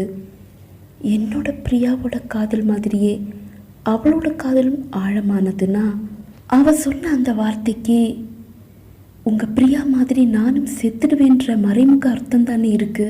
அப்போதுதான் இன்று காலை சந்திரமதி தன்னை கட்டி அணைத்து, ஐ லவ் யூ சித்து, கடைசியாக உங்களை பார்க்கணுன்னு தோணிச்சு, அதுதான் ஓடி வந்தேன் என்று கூறிய அந்த வார்த்தைகளும் ஒலிக்க சட்டென்று காரை வேகமாக திருப்பினான் சித்தார்த். சந்திரா, என்னுடைய பிரியா மாதிரி தப்பான எந்த முடிவையும் எடுத்துடாத என்று முணுமுணுத்தபடியே காரை வேகமாக மண்டபத்தை நோக்கி பாய்ச்சினான். கார் மண்டபத்தை அடைந்தது. வேகமாக காரில் இருந்து இறங்கி மண்டபத்திற்குள் ஓடி வந்தான் சித்தார்த். கலங்கிய கண்களோடு மணமேடையில் அமர்ந்திருக்கும் சந்திரமதியை கண்டான் சித்தார்த். சித்தார்த்தை கண்ட சித்தார்த்தின் வீட்டார் அங்கு என்ன நடக்கப் போகிறது என்று அறியாமல் திகைத்தபடி அமர்ந்திருந்தனர். மணமேடையில் சுற்றம் சூழ கங்காதரன், சந்திரமதி இருவரும் அமர்ந்திருந்தனர். எதை பற்றியும் யோசியாத சித்தார்த் அங்கு ஐயரின் அருகில் தாம்பரத்தில் வைக்கப்பட்டிருந்த தாலியை எடுத்து சந்திரமதியின் கழுத்தில் கட்டினான். கங்காதரன் அங்குள் அப்படியே ஆடி போனார். அவர் எதுவும் பேசவில்லை. சந்திராவின் கழுத்தில் சித்தார்த் தாலி கட்டியதை கண்டதும் சந்திராவின் அக்கா மூவரின் முகமும் அப்படியே பிரகாசித்தது. தன் கழுத்தில் தொங்கும் தாலியை நம்பிக்கை வராமல் கையில் பிடித்து பார்த்தாள் சந்திரமதி. சித்தார்த்தின் கண்கள் அவள் இறுக்கமாக மூடி வைத்திருந்த அவளது வலக்கையின் மீது விழுந்தது. தன் கையை அவளது கையின் நேராக நீட்டினான் சித்தார்த். சந்திரமதியின் கண்களில் கண்ணீர் பெருக்கெடுத்தது. சித்தார்த் நீட்டிய அவனது கையை பற்ற சந்திரமதி தயங்கினாள். தன் கையை பிடிக்க சந்திரா தயங்க சித்தார்த் அவனாகவே அவள் கையை பிடித்தான். இறுக்கமாக மூடி வைத்திருந்த அவளது கையை பலமாக பிரித்தான். அவள் கையில் நிறைய மாத்திரைகள் இருந்தது. அதை அப்படியே தன் கைக்கு மாற்றிக்கொண்டான். அவளது கையை பிடித்தபடியே நேராக தன் காருக்கு வந்தான். மண்டபத்தில் பெரிய சலசலப்பு எழுந்தது. கங்காதரன் அங்குள் அதிர்ச்சியோடு அப்போதும் மணமேடையில் அப்படியே அமர்ந்திருந்தார். சித்தார்த்தின் பின்னால் அவன் வீட்டாரும் வந்தனர். சித்தார்த், இருப்பா, நாங்க முன்னாடி போறோம், நீயும் சந்திராவும் பின்னாடி வந்தா போதும் என்று தாத்தா கூற, சரி தாத்தா என்றான் சித்தார்த். தன் வீட்டாரின் கார் முன்னால் செல்ல சித்தார்த்தின் கார் அவர்கள் காரை பின்தொடர்ந்து சென்றது. சித்தார்த், சந்திரமதி இருவரும் வீட்டை அடைய பூங்குழலி பாட்டி ஆரத்தி எடுத்து அவர்களை வரவேற்க தன் கையில் இருந்த மாத்திரைகளை அந்த ஆரத்தி தட்டில் போட்டான் சித்தார்த். அதை கண்ட அனைவரும் எதுவும் புரியாமல் திகைத்தனர். பாட்டி, முதல்ல அதை வெளியே கூட்டிட்டு வாங்க என்றான் சித்தார்த். பூங்குழலி பாட்டி அதை அப்படியே வெளியே எடுத்து சென்று வாசலில் கொட்டிவிட்டு உள்ளே வந்தார். பாட்டி வீட்டினுள் வந்ததும் சித்தார்த் சந்திராவை நோக்கி திரும்பினான். சந்திரா, என்னுடைய பிரியா மாதிரியே நீயும் ஒரு தப்பான முடிவை எடுக்க போறேன்னு தெரிஞ்சதால மட்டும்தான் உன்னை நான் தாலி கட்டி என்னுடைய வீட்டுக்கு கூட்டிகிட்டு வந்தேன். மற்றபடி ஒரு கணவர்ன்ற முறையில் என்கிட்ட நீ எதையும் எதிர்பார்க்கக்கூடாது. ஏன்னா என்னுடைய மனசு ஃபுல்லாக என்னுடைய பிரியா மட்டும்தான் இருக்கா. அவளோட நினைவுகள் மட்டும்தான் இருக்குது. அந்த நினைவுகளை கொலை பண்ணி என்னுடைய பிரியாவை திரும்பவும் கொலை பண்ண நான் விரும்பலை. நான் ஒவ்வொரு நாளும் ஒவ்வொரு நிமிஷமும் என்னுடைய பிரியாவோட தான் வாழ்ந்துட்டுருக்கேன். அந்த இடத்துல என்னால் யாரையுமே வச்சு பார்க்க முடியாது. அதை நீ கண்டிப்பாக புரிஞ்சுக்கணும் என்று கூறினான். சித்தார்த் ஒரு பெண்ணை காதலித்தான் என்றும் அப்பெண் ஒரு கிறிஸ்தவ பெண் என்றும் அவள் வீட்டில் அவள் காதலை ஏற்றுக்கொள்ளாததால் அவள் தற்கொலை செய்து கொண்டாள் என்பதும் சித்தார்த்தின் அப்பா அம்மா இருவருக்கும் இன்றுதான் தெரியும். அவர்களுக்கு அந்த செய்தி அதிர்ச்சியையே கொடுத்தது. இன்று வரை சித்தார்த் அதை பற்றி தங்களிடம் எதுவும் கூறவில்லையே என்ற வருத்தமும் அவர்களுக்கு உண்டானது. அந்த பெண்ணை மனதில் வைத்து கொண்டுதான் சித்தார்த் சந்திரமதியை திருமணம் செய்து கொள்ள மறுத்தான் என்று அவர்களுக்கு இப்போதுதான் புரிந்தது. சித்தார்த் ஆரத்தி தட்டில் போட்ட மாத்திரைகள் சந்திரமதியின் கையிலிருந்து அவன் வாங்கியது என்றும் அவளை தற்கொலையிலிருந்து காப்பாற்றவே அவன் இப்போது அவளை திருமணம் செய்து கொண்டான் என்றும் அனைவருக்கும் இப்போதுதான் புரிந்தது. சித்தார்த் பேச்சை தொடர்ந்தான். சந்திரா, என்ன கல்யாணம் பண்ணி நீ காலம் ஃபுல்லாக கன்னியாக வாழ்கிறத விட கங்காதரன் அங்களையே கல்யாணம் பண்ணிக்கிறது தான் நல்லதுன்னு நான் முதல்ல நினச்சேன். உங்ககிட்ட கங்காதரங்களை கல்யாணம் பண்ணிக்காத, உனக்கு நானே வேற பையனை பார்த்து கட்டி வைக்கிறேன்னு சொல்லியும் நீ கேட்கவே இல்லை. நான் இல்லைன்னா நீ மரணத்தை ஏற்றுக்கிறதுக்கு தயாராயிட்டேன்னு தெரிஞ்சதால் மட்டும்தான் உன்னோட உயிரை காப்பாற்றுறதுக்காக நான் உன்னை தாலி கட்டி என்னுடைய மனைவியாக்கிக்கிட்டேன். நீ உன்னோட மனசை மாற்றிக்க சந்திரா.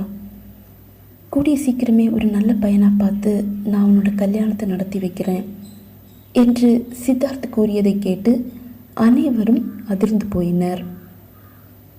அது எப்படி டாக்டர்? உங்களுக்கு ஒரு நியாயம், எனக்கு ஒரு நியாயம். நீங்கள் மட்டும் உங்கள் மனசை மாற்றிக்க மாட்டீங்க, உங்கள் பிரியாவோட நினைவுகளோடு வாழுவீங்க. அதை நாங்கள் யாரும் கேட்கவும் கூடாது. நாங்கள் மட்டும் மனசை மாற்றிக்கிட்டு வேறு யாரையாவது கட்டிக்கணும். இது என்ன நியாயம்? உங்களுக்காக என்னுடைய உயிரையே போக்கிக்க துணிஞ்சவனா நான் எப்படி இன்னொருத்தரை கல்யாணம் பண்ணிப்பேன்? கடைசி வரைக்கும் உங்களை மாதிரியே நானும் உங்களை நினச்சி வாழ்ந்துடுவேன். நீங்கள் சொன்ன மாதிரி கண்டிப்பாக உங்கள் மனைவின்ற உரிமையை நான் எடுத்துக்க மாட்டேன். ஆனால் கடைசி வரைக்கும் நான் உங்களோட மனைவியாக தான் வாழுவேன். இதில் எந்த மாற்றமும் இல்லை என்று சந்திரமதி உறுதியாக கூறினாள். சித்தார்த் அதற்கு மேல் வேறொன்றும் கூறவில்லை. அம்மா, எனக்கு இன்றைக்கி ஒரு சர்ஜரி இருக்குது, கண்டிப்பாக ஹாஸ்பிட்டல் போயாகணும், நான் போயிட்டு வரேன் என்று கூறியவன் மருத்துவமனைக்கு கிளம்பி சென்றான். சித்தார்த் மருத்துவமனைக்கு சென்றதும் தாத்தா அருணாசலம் தாத்தாவை அழைத்தார். டேய் அருணாசலம், உன்னோட பையன்கிட்ட கேட்டு சந்திராவோட வீட்டில் எவ்வளவு செலவு பண்ணான்னு சொல்லு, அந்த காசை நானே கொடுத்துட்றேன் என்றார் தாத்தா. டேய், அந்த கணக்கையெல்லாம் நம்ம அப்புறம் பார்த்துக்கலாம். நானே உனக்கு ஃபோன் பண்ணலான் இருந்தேன். அந்த பொண்ணை காப்பாற்றினதுக்கு உங்களுக்கு நன்றி சொல்கிறதுக்கு தான். நேற்று ராத்திரி நல்லா குடிச்சிட்டு வந்துட்டு என்னுடைய மகன் இங்கே உட்காந்து ஏதேதோ புலம்பிகிட்டு இருந்தான்டா. அந்த பொண்ணு அவள் வீட்டில் இருந்து வெளியே போக சொன்னாலாம். அதுக்காக அந்த பொண்ணை பழி வாங்கணும்னு சொல்லி கத்திட்டு இருந்தான். அப்படியா சொன்னாவன் என்று தாத்தா கேட்க, ஆமாடா, அது மட்டும் இல்லை, இன்னும் ஏதேதோ சொல்லிட்டு இருந்தான். சொல்லவே நான் கூசுது. நல்ல வேளை அந்த பொண்ணை உன்னுடைய பேரன் காப்பாற்றிட்டான் என்று அருணாசலம் தாத்தா நிம்மதி பெருமூச்சு விட்டபடி கூறினார். சரி, உன்னோட பையன் இப்போ என்ன பண்ணுறான் என்று தாத்தா கேட்க, அதை ஏண்டா கேட்குற? மண்டபத்திலேருந்து வீட்டுக்கு வரும்போதே 4 பொண்ணுங்களோட தான் வந்தான். மேலே ரூமில் குடி கும்மாளம்னு என்னென்னவோ நடக்குது. இந்த கொடுமையெல்லாம் பார்த்துட்டு நான் இவ்வளவு நாள் இங்கே உயிர் வாழ போகிறேன்னு எனக்கு தெரியலடா. சீக்கிரமாகவே செத்து போயிடலாம் போல இருக்குது என்று அருணாசலம் தாத்தா வருத்தப்பட்டார். டேய், உனக்கு அங்கே இருக்க பிடிக்கலன்னா என்னோட வீட்டுக்கு வந்துடுறா. என்னுடைய பையனும் பேரனும் உன்னை ரொம்ப நல்லா பார்த்துப்பாங்க என்றார் தாத்தா. அட, இந்த யோசனை கூட நல்லா தான் இருக்குது. உன் கூட வந்து சேர்ந்துக்கிட்டா என்னுடைய லைஃபே சூப்பராக இருக்கும். சாகிற வரைக்கும் சந்தோஷமாக வாழ்ந்து செத்து போகலாம் என்று அருணாசலம் தாத்தா கூறினார். அப்புறம் என்னடா யோசனை? இப்போவே புறப்பட்டு இங்கே வந்துட வேண்டியது தானே என்று தாத்தா கூற அவர்களின் பேச்சு அப்படியே வளர்ந்து கொண்டு சென்றது. சந்திரா, நீ சித்தார்த்தோட ரூமுக்கு போமா, உனக்கு மாற்றிக்க வேறு ட்ரெஸ் எதுவும் இருக்காதுல்ல, நானும் அத்தையும் போய் உனக்கு தேவையான ட்ரெஸ் எல்லாம் எடுத்துகிட்டு வந்துடுறோம் என்று சித்தார்த்தின் அம்மா கூறினார். சரிம்மா என்றாள் சந்திரமதி. அவள் மாடி ஏறி சித்தார்த்தின் அறைக்கு வந்தாள். 2 மணி நேரம் கழித்து சித்தார்த்தின் அம்மா அறைக்குள் வந்தார். அவர் கையில் 4-5 கவர்கள் இருந்தன. அவற்றை சந்திரமதியிடம் கொடுத்தார். சந்திரா, இதில் உனக்கு தேவையான ட்ரெஸ் எல்லாம் இருக்குது, நீ ட்ரெஸ் சேஞ்ச் பண்ணிக்க என்றவர் அறையை விட்டு வெளியே வந்தார். அவர் வெளியே சென்றதும் சந்திரமதி அந்த கவர்களை திறந்து பார்த்தாள். அதனுள் விலை உயர்ந்த ஆடைகளும் உள்ளாடைகளும் இருந்தன. தன் வாழ்நாளில் இன்று வரை இவ்வளவு விலை உயர்ந்த ஆடைகளை அவள் கையால் கூட தொட்டு பார்த்ததில்லை. அவளுக்கு மிகுந்த மகிழ்ச்சியாக இருந்தது. அவள் அதிலிருந்து ஒன்றை எடுத்து அணிந்து கொண்டாள். இரவு 9 மணி ஆகிய போதுதான் சித்தார்த் வீடு திரும்பினான். சந்திரமதி தன் அப்பா, அம்மா, தாத்தா, பாட்டியுடன் ஹாலில் அமர்ந்து அரட்டை அடிப்பதை கண்டபோது அவன் மனதில் ஒரு நிம்மதி. சந்திரா இப்போ எவ்வளோ சந்தோஷமா இருக்கா. இன்னைக்கு நான் அவள் கழுத்தில் தாலி கட்டாமல் இருந்திருந்தா சந்திராவும் என்னுடைய பிரியா மாதிரியே இந்த உலகத்துக்கு குட் பை சொல்லியிருப்பா. அதை எண்ணும் போதே அவன் மனம் வலித்தது. அவன் மனதில் பிரியா வந்து நின்றாள். அவள் அவனை பார்த்து சிரித்தாள். ரொம்ப அவசரப்பட்டுட்டியே பிரியா, என்னை இப்படி தனியாக தவிக்க விட்டுட்டு போயிட்டியே என்று முணுமுணுத்தான். அப்போதுதான் பூங்குழலி பாட்டி சித்தார்த்தை கண்டார். அட சித்தார்த், நீ வந்துட்டியாப்பா என்று கேட்டார். ஆமாம் பாட்டி, நான் வந்துட்டேன் என்றான். சித்து, சீக்கிரம் குளிச்சுட்டு வாப்பா, எல்லாரும் உனக்காக தான் வெயிட் பண்ணிட்டு இருக்கோம், சாப்பிடலாம் என்று அம்மா கூற, சரிம்மா என்றவன் மாடி ஏறி அறைக்கு வந்து குளித்து உடை மாற்றி கீழே வரும்போது உணவு மேஜை மீது விதவிதமான உணவு வகைகள் இருந்தது. என்ன பாட்டி, இன்னைக்கு விதவிதமாக சமைச்சிருக்கீங்க என்று கேட்டான் சித்தார்த். ஆமாம், இன்னைக்கு ரொம்ப சந்தோஷமான நாள் இல்லையா, அதுதான் சின்னதாக ஸ்வீட் பண்ணிட்டு விதவிதமாக சமைச்சு வச்சுட்டேன். ஆனால் இதெல்லாம் நான் தனியாக பண்ணலை, உங்கள் அம்மாவும் மதியும் ஹெல்ப் பண்ணாங்க என்றார் பாட்டி. சித்தார்த் சந்திரமதியை பார்த்து மெல்லிய ஒரு புன்னகையை உதிர்த்தான். இரவு உணவை முடித்துக்கொண்டு அனைவரும் அவரவர் அறைக்குள் சென்றனர். சித்தார்த் மாடி ஏறி செல்ல சந்திரமதி தயங்கியபடியே ஹாலிலேயே நின்றாள். மாடி ஏறிய சித்தார்த் சட்டென்று நின்றான். அவன் திரும்பி பார்க்க சந்திரமதி அவனையே பார்த்தபடி ஹாலில் நின்று கொண்டிருந்தாள். என்னாச்சு, என் கூட வா சந்திரா என்றான். அவள் முகம் சட்டென்று மலர்ந்தது. எங்கே தன்னை வேறு அறையில் தங்கிக் கொள்ள சொல்லிவிடுவானோ என்று அவள் பயந்திருந்தாள். சந்திரமதியும் அவனோடு அவன் அறைக்கு வந்தாள். அறைக்குள் வந்ததும் அறைக்கதவை தாளிட்டான் சித்தார்த். சந்திரா, நீ ஏன் கூட இந்த ரூமில் தங்குறதுல எனக்கு எந்த எதிர்ப்பும் இல்லை, நீ பெட்டில் படுத்துக்க, நான் கீழே படுத்துக்கிறேன் என்றான்.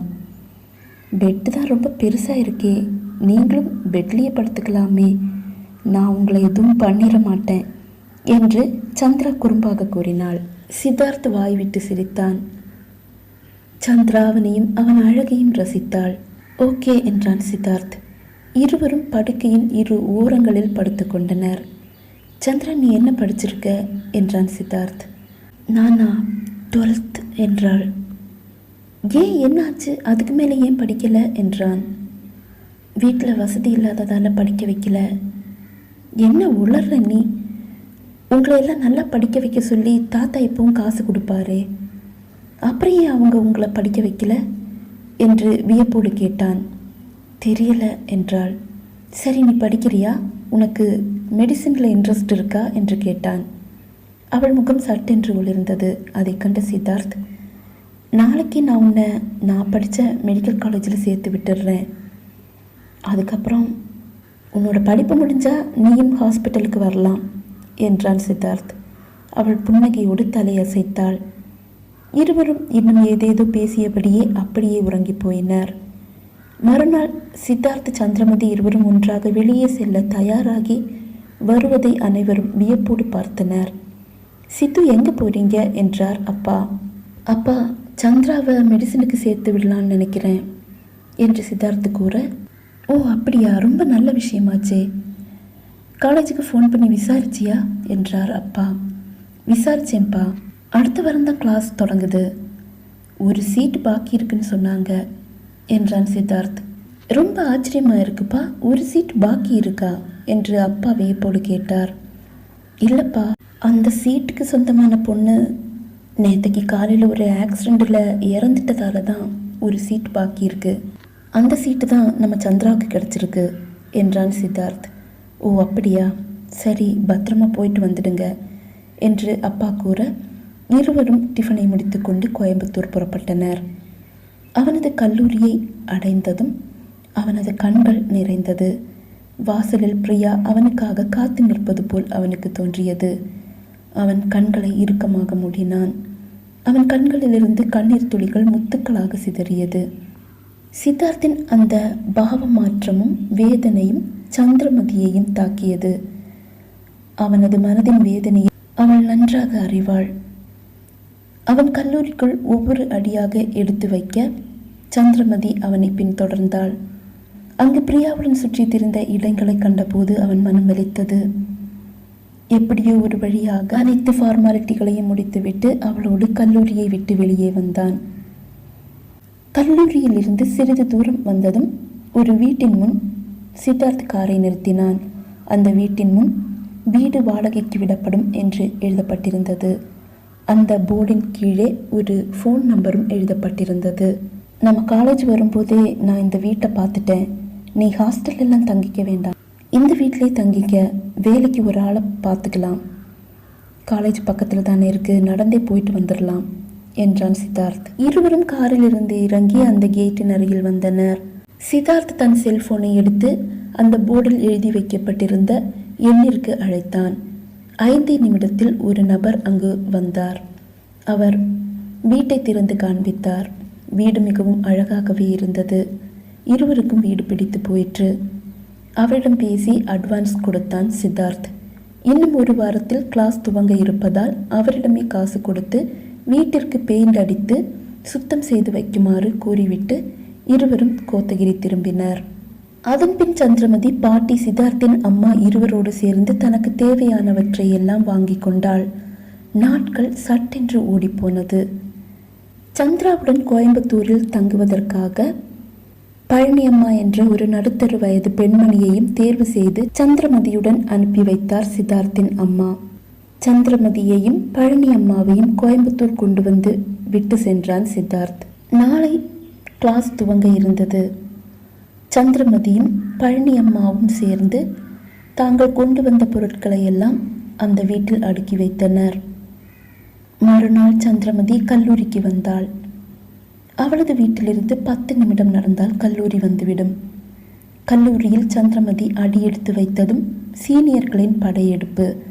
அவளை 10-15 பேர் சூழ்ந்து கொண்டனர். ஹலோ, உன்னுடைய பேர் என்ன என்று ஒரு பெண் சிறிது திமிராக கேட்டாள். என் பேர் சந்திரமதி என்றாள் சந்திரமதி. ஓ, சந்திரமதியா? உனக்கு லவர் யாராவது இருக்காங்களா என்று அப்பெண் கேட்டாள்.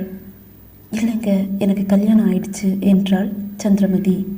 அவள் அப்படி கூறியதும் அந்த கூட்டத்தில் இருந்த மாணவர்கள் தங்கள் இதயத்தில் கை வைத்து ஓ நோ என்றனர். அப்போது அப்பெண் கூட்டத்தை பார்த்து, டேய் பசங்களா, யாரோ எல்லாம் இந்த பொண்ணை ஸ்கெட்ச் போட்டு தூக்க முடிவு பண்ணியிருந்தீங்களே, அவள் சொன்னதை கேட்டீங்கல்ல, அவளுக்கு கல்யாணம் ஆயிடுச்சாம் என்றவள் சந்திரமதியை திரும்பி பார்த்தாள். ஹஸ் என்ன பண்ணுறாரு என்று கேட்டாள். டாக்டரா இருக்காரு. ஓ, அவரும் டாக்டரா? அவர் எங்கே படித்தாரு? எந்த காலேஜில் தான். அவர் தான் என்னை இங்கே சேர்த்து விட்டாரு என்றாள் சந்திரமதி. ஓ அப்படியா? அப்படின்னா நீ எங்கள் சீனியரோட ஒய்ஃப். டேய் பசங்களா, சீனியர் கோவிச்சுக்க போகிறாங்க, இவளை அனுப்பிடுவோம், நீ போமா என்றாள் அப்பெண்.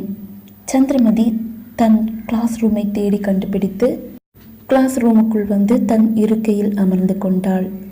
அவளுக்கு எல்லாம் ஒரு கனவு போல் தோன்றியது. அவள் தன் முன் இருந்த டெஸ்கில் மெல்ல கைகளால் தடவினாள். அப்போதுதான் அந்த டெஸ்கில் பிரியா என்று எழுதியிருப்பதை கண்டாள். பிரியா என்று சந்திரமதி உச்சரித்ததும் அவள் உடம்பினுள் ஏதோ ஒன்று பாய்ந்து செல்வது போல் அவளுக்கு தோன்றியது. இது பிரியாவோட இருக்கையா என்று மனதில் எண்ணினாள் சந்திரமதி. நான் பிரியாவை பார்த்ததில்லையே, பிரியா எப்படி இருப்பாங்கன்னு தெரியாது என்று அவள் மனதில் பிரியாவின் நினைவுகள் ஓடியது. சந்திரா கல்லூரி முடிந்து தன் வீட்டை நோக்கி நடந்து வர அவள் மனம் முழுவதும் பிரியா பற்றிய நினைவுகள் தான் ஓடிக்கொண்டிருந்தது. பிரியாவை பார்க்க வேண்டும் என்று அவள் மனதில் ஏனோ ஒரு ஆவல். பிரியா, நீங்கள் எப்படி இருப்பீங்கன்னு கூட எனக்கு தெரியாது, ஆனால் உங்களை எனக்கு ரொம்ப பிடிச்சிருக்குது. உங்கள் ஃபோட்டோவையாவது பார்க்கணுன்னு ஆசையாக தான் இருக்குது, ஆனால் என்ன பண்ணுறது என்று பிரியாவிடம் பேசிக்கொண்டே அவள் நடந்து வந்து கொண்டிருக்க சந்திரா என்று அவளை யாரோ அழைப்பது போல் தோன்றியது. சந்திரமதி சட்டென்று திரும்பி பார்த்தாள். ஆனால் அங்கு ஒருவரும் இருக்கவில்லை. சந்திரமதி மீண்டும் பிரியாவிடம் ஏதேதோ பேசியபடியே நடந்து வீட்டை அடைந்தாள். சந்திரமதி கல்லூரியில் இருந்து வந்ததும் தன் செல்போனை எடுத்து சித்தார்த்தின் அம்மாவை அழைத்தாள். சமையலறையில் வேலையாக இருந்த சித்தார்த்தின் அம்மா, பாட்டி இருவரும் சந்திரமதியின் எண்ணெய் கண்டதும் முகம் மலர்ந்தனர். கண்மணி, ஃபோனை ஸ்பீக்கரில் போட்டு பேசுமா என்றார் பாட்டி. சரி அத்தை என்று கூறியவர் ஃபோனை எடுத்து ஸ்பீக்கரில் போட்டபடி, ஹலோ சந்திரா, சொல்லுமா, எப்படி இருக்க? ஃபர்ஸ்ட் டே காலேஜ் எப்படி இருந்தது என்று கேட்டார். அம்மா, நான் நல்லா இருக்கேம்மா. காலேஜ் ரொம்ப பிடிச்சிருக்குமா? அப்புறம் நீங்களும் பாட்டியும் நல்லா இருக்கீங்களா? தாத்தா, அப்பா, டாக்டர் எல்லாரும் எப்படி இருக்காங்க என்று கேட்டாள். சந்திரா, நாங்கள் எல்லாருமே ரொம்ப நல்லா இருக்கோம்மா. சந்திரா, நீ கோயம்புத்தூரில் இருந்தாலும் சித்தார்த்துக்கு அடிக்கடி ஃபோன் பண்ணி பேசிகிட்டே இருமா. இல்லை, அவன் கடைசி வரைக்கும் மனசை மாற்றிக்கவே மாட்டான் என்று சித்தார்த்தின் அம்மா கூற, சரிம்மா, நான் அவருக்கு ஃபோன் பண்ணுறேன் என்றாள் சந்திரமதி. சந்திரா, காலேஜ் வீட்டு பக்கத்தில் தான் இருக்குது, அதனால் நீ காலேஜுக்கு நடந்தே போயிட்டு வந்துடுவேன்னு சித்தார்த்து சொன்னான். காலேஜ் பக்கத்தில் இருந்தாலும் நீ தனியாக எல்லாம் காலேஜுக்கு போய் வர வேண்டாம். பழனி அம்மாவை துணைக்கி கூட்டிகிட்டு போம்மா. அம்மா, அதுக்கு அவசியமே இல்லைம்மா. அம்மா, உங்களுக்கு ஒரு விஷயம் தெரியுமா? எனக்கு கிளாஸ் ரூமில் பிரியாவோட சீட்டு தான் கிடச்சிருக்கு. அது மட்டும் இல்லை, பிரியா என் கூட இருக்கிற மாதிரியே தோணுது. சாயந்தரம் பிரியா பக்கத்தில் இருக்கிறதா நினச்சிட்டு அவங்களோட பேசிகிட்டே வீட்டுக்கு வந்துட்டேன். அந்த அனுபவம் ரொம்ப சூப்பராக இருந்தது என்று சந்திரா கூற, சித்தார்த்தின் அம்மாவும் பூங்குழலி பாட்டியும் அதிர்ந்து போயினர். சந்திரா, நீ என்ன பேசிகிட்டு இருக்கேன்னு புரியுதாம்மா என்று சித்தார்த்தின் அம்மா கேட்க, ஏம்மா, நான் என்ன தப்பாக பேசினேன் என்றாள். நீ பிரியாவோட பேசிட்டு வீட்டுக்கு வந்ததா சொன்னியே, ஏம்மா அப்படியெல்லாம் பண்ணுற? அது சரின்னு எனக்கு தோணல என்று சித்தார்த்தின் அம்மா கூற, கண்மணி, ஃபோனை என்கிட்ட கொடுமா என்றார் பூங்குழலி பாட்டி. சித்தார்த்தின் அம்மா ஃபோனை பாட்டிக்கு கைமாறினார். பாட்டி ஃபோனை வாங்கி, மதி, கண்மணி சொன்னது தாம்மா சரி, என்னுடைய அபிப்பிராயம் கூட அதுதான். நீ ஏம்மா பிரியாவை பற்றி சும்மா நினச்சிட்டு இருக்க என்றார் பாட்டி. பாட்டி, டாக்டரோட மனசில் அசைக்க முடியாத ஒரு இடத்துல ஏறி உட்கார்ந்துருக்க பிரியாவை நான் ரொம்ப மதிக்கிறேன், நேசிக்கிறேன் பாட்டி. அவங்கள எனக்கு ரொம்ப பிடிச்சிருக்கு. ஆனாலும் அவங்க மேலே எனக்கு சின்ன ஒரு கோபம் உண்டு. உயிராக நினச்சவரை தனியாக தவிக்க விட்டுட்டு போயிட்டாங்களே. மற்றபடி நீங்கள் பயப்படுற மாதிரி எதுவும் இல்லை பாட்டி என்றாள். நீ சொல்கிறது சரிதான் அம்மா. ஆனால் இனிமே நீ பிரியா பக்கத்தில் இருக்கிறதா நினச்சிட்டு அவகிட்ட பேசிட்டெல்லாம் நடக்காத, புரிஞ்சதா என்றார் பாட்டி. ஓகே பாட்டி என்றாள் சந்திரமதி. மறுநாள் கல்லூரிக்கு வந்த சந்திரா தன் இருக்கையில் அமர்ந்து பிரியா என்று டெஸ்கில் எழுதப்பட்டிருந்த அந்த பகுதியை மட்டும் கைகளால் மெல்ல வருடினாள். பிரியா, என்னுடைய சித்தார்த்தோட மனசில் நீங்கள் எப்படி இவ்வளவு ஆழமாக பதிஞ்சிருக்கீங்க? நீங்கள் ரொம்ப லக்கி தான். அவர் இப்போ உங்களை உயிராக நினைக்கிறாரு, உங்களையே நினச்சிட்டு வாழுறாரு என்று அவள் மனதில் கூறினாள். சித்தார்த்தின் அம்மாவும் பூங்குழலி பாட்டியும் அவள் செயலை எதிர்த்திருந்தாலும் அவள் அதை பொருட்படுத்தாமல் காலை மாலை கல்லூரி வரும்போதும் போகும்போதும் பிரியா தன்னுடன் இருப்பதாக எண்ணி அவளோடு பேசியபடியே தான் சென்றாள். ஒரு வாரம் அப்படியே ஓடிப்போனது. அன்று ஒரு ஞாயிற்றுக்கிழமை. சந்திரமதியின் மனதில் ஏனோ பிரியாவின் வீட்டையும் அவள் வீட்டாரையும் பார்க்க வேண்டும் என்ற ஒரு எண்ணம் தோன்றியது. அவள் மெல்ல வீட்டிலிருந்து இறங்கி நடந்தாள். அன்று பூங்குழலி பாட்டியிடம் சித்தார்த் பிரியாவின் வீடு இருப்பதாக கூறிய அந்த பகுதியை நோக்கி மெல்ல நடந்தாள். யார் யாரிடமோ கேட்டு கடைசியாக பிரியாவின் வீட்டை அடைந்தாள் சந்திரமதி. அவள் வீட்டு வாசலுக்கு வந்து அழைப்பு மணியை அழுத்தினாள். ஒரு நடுத்தர வயது பெண்மணி சோகமான முகத்துடன் வந்து கதவை திறந்தார். அவரை கண்டதும், அம்மா, நீங்கள் பிரியாவோட அம்மாவா என்று கேட்டாள் சந்திரமதி. ஆமாம்மா, ஆனால் நீ யாருன்னு தெரியலையே என்றார். அம்மா, என் பேர் சந்திரமதி. நான் பிரியாவோட ஃப்ரெண்ட். பிரியா இருந்தப்போ நான் இங்கே இருக்கலை, அதுதான் உங்களை பார்த்துட்டு போகலான்னு வந்தேன் என்றாள் சந்திரா. உள்ளவா அம்மா என்று அவர் அழைக்க சந்திரமதி வீட்டினுள் வந்தாள். அங்கு ஹாலில் பிரியாவின் பெரிய ஒரு புகைப்படம் மாட்டப்பட்டிருந்தது. அதை கண்ட சந்திரமதி அதிர்ந்து போனாள். அவள் பல முறை இந்த முகத்தை தன் கல்லூரியில் கண்டதுண்டு. தன் முன் தன் எதிரே நடந்து செல்வதை அவள் கண்டிருக்கிறாள். அவள் பிரியாவின் புகைப்படத்தின் அருகில் வந்து அவளையே பார்த்தபடி நின்றாள். பிரியா அவளை பார்த்து புன்னகைப்பது போல் அவளுக்கு தோன்றியது. சிறிது நேரம் அவள் அந்த புகைப்படத்தையே பார்த்தபடி நின்றாள். சந்திரமதி என்று அழைக்கும் குரல் கேட்டு திரும்பி பார்த்தாள். பிரியாவின் அம்மா கையில் டீயுடன் நின்றிருந்தார். சந்திரமதி டீயை வாங்கி பருகினாள். அப்போதுதான் பிரியாவின் அப்பா வீட்டினுள் வந்தார். சந்திரமதியை கண்டதும் கேள்விக்குறியோடு பிரியாவின் அம்மாவை பார்த்தார். நம்ம பிரியாவோட ஃப்ரெண்டுங்க என்றார் பிரியாவின் அம்மா. அவர் அப்படி கூறியதும் பிரியாவின் அப்பாவின் கண்கள் நிறைந்தது. நான் தாம்மா என்னுடைய பொண்ணை கொன்னுட்டேன். அவ சொன்ன எதையுமே நான் கேட்கல. அவ சொன்னதை நான் கேட்டிருந்தா அவ இப்பவும் உயிரோடு இருந்திருப்பாம்மா என்றவர் குலுங்கி குலுங்கி அழுதார். சந்திரமதி சிறிது நேரம் அப்படியே அங்கு அமர்ந்திருந்தாள். பிரியாவின் அப்பாவும் அம்மாவும் தங்கள் வேதனையை அவளிடம் கொட்டி தீர்த்தனர். அவர்கள் இருவரும் கூறுவதை மிகவும் பொறுமையாக கேட்டபடி அமர்ந்திருந்த சந்திரமதி சிறிது நேரம் கழித்து அவர்களிடம் விடைபெற்று வீட்டை அடைந்தாள். வீட்டினுள் வரும் சந்திரமதியிடம் ஏதோ மாற்றம் இருப்பதாக பழனி அம்மாவிற்கு தோன்றியது. அன்றிலிருந்து சந்திரமதி பழனி அம்மாவிடம் அதிகம் பேசவில்லை. அவள் எப்போதும் அவளது அறைக்குள்ளேயே முடங்கி கிடந்தாள். அவள் அதிகம் சாப்பிடாமல் தூங்காமல் பேசாமல் இருப்பதை கண்டதும் சந்திரமதியின் உடம்புக்கு ஏதோ பிரச்சனை என்று பழனி அம்மாவிற்கு தோன்றியது. அன்று இரவு சித்தார்த் மருத்துவமனையிலிருந்து வீட்டிற்கு வரும்போது அம்மா யாருக்கோ அழைக்கிறார். சித்தார்த் வருவதை அவர் கவனிக்கவில்லை. பூங்குழலி பாட்டியும் அம்மாவின் அருகில் கவலையோடு நின்றிருந்தார். ச்சே, அவ போனை எடுக்கல அத்தை என்றார் சித்தார்த்தின் அம்மா. சரி, நீ பழனி அம்மாவுக்கு கூப்பிடு என்றார் பாட்டி. அவர்களின் முகத்தில் தெரிந்த கலவரத்தை கண்டதும் ஏதோ பிரச்சனை என்று சித்தார்த்தின் மனதில் தோன்றியது. அவன் அப்படியே அவர்களின் நடவடிக்கையை கவனித்தபடி அங்கு நின்றான். அம்மா மீண்டும் அழைக்கிறார். ஹலோ பழனி அம்மா, சந்திரா எங்க? 2-3 நாளாக நாங்கள் ஃபோன் பண்ணிகிட்டே இருக்கோம். ரிங் ஆகுது, ஆனால் ஃபோன் எடுக்கலையே என்றார். கண்மணி, ஃபோனை ஸ்பீக்கரில் போடுமா என்று பூங்குழலி பாட்டி கூற அம்மா ஃபோனை ஸ்பீக்கரில் போட்டார்.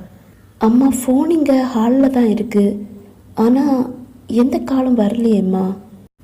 சரி, சந்திரா எங்க? அவகிட்ட ஃபோனை கொடுங்க என்றார் சித்தார்த்தின் அம்மா. இல்லைம்மா, சந்திராம்மா இன்னும் வீட்டுக்கு வரல என்று பழனி அம்மா கூற, சரி, அவள் வந்ததும் எனக்கு கால் பண்ண சொல்லு. அம்மா, ஒரு விஷயம், நானே உங்களுக்கு ஃபோன் பண்ணணும்னு நினச்சேன், ஆனால் அதுக்குள்ளே நீங்களே ஃபோன் பண்ணிட்டீங்க. என்ன பழனி அம்மா, சொல்லுங்க. அம்மா, சந்திராம்மா இப்போது சரியாக சாப்பிட்றது தூங்குறது எல்லாம் இல்லை. என்கிட்ட அவங்க பேசுகிறது கூட இல்லை. காலேஜ் போவாங்க, வந்ததும் ரூமுக்குள்ளே ஏறி கதவை சாத்திப்பாங்க. மறுநாள் காலையில் தான் எந்திரிச்சு வெளியே வருவாங்க. ராத்திரி கூட சாப்பிட்றதில்ல. மதியானம் நான் கொடுத்து விடுற சாப்பாடை கூட சில சமயங்களில் திருப்பி தான் கொண்டு வருவாங்க. அவங்களுக்கு ஏதோ பிரச்சனை இருக்க மாதிரி எனக்கு தோணுது என்று பழனி அம்மா கூற, என்ன பழனி அம்மா சொல்கிறீங்க? இதை நீங்கள் முதல்லையே சொல்ல வேண்டாமா? சரி, அவள் காலேஜெல்லாம் சரியாக போகிறாளா? காலேஜெல்லாம் சரியாக தாம்மா போகிறாங்க, ஆனால் வீட்டுக்கு வரும்போது தான் யார் கூடவும் பேசிட்டு வர்ற மாதிரியே பேசிட்டு வர்றாங்க என்று பழனி அம்மா கூற, சித்தார்த் உட்பட மூவரும் அதிர்ந்து போயினர். பழனி அம்மா, என்ன சொல்கிறீங்க? ஆமாம்மா, அவங்க நட உட பேச்சு எல்லாமே மாறிப்போச்சு என்றார். சரி பழனி அம்மா, நீங்கள் ரொம்ப கவனமாக சந்திராவை பார்த்துக்கங்க. நாங்கள் நாளைக்கே அங்கே வர்றோம் என்றார் அம்மா.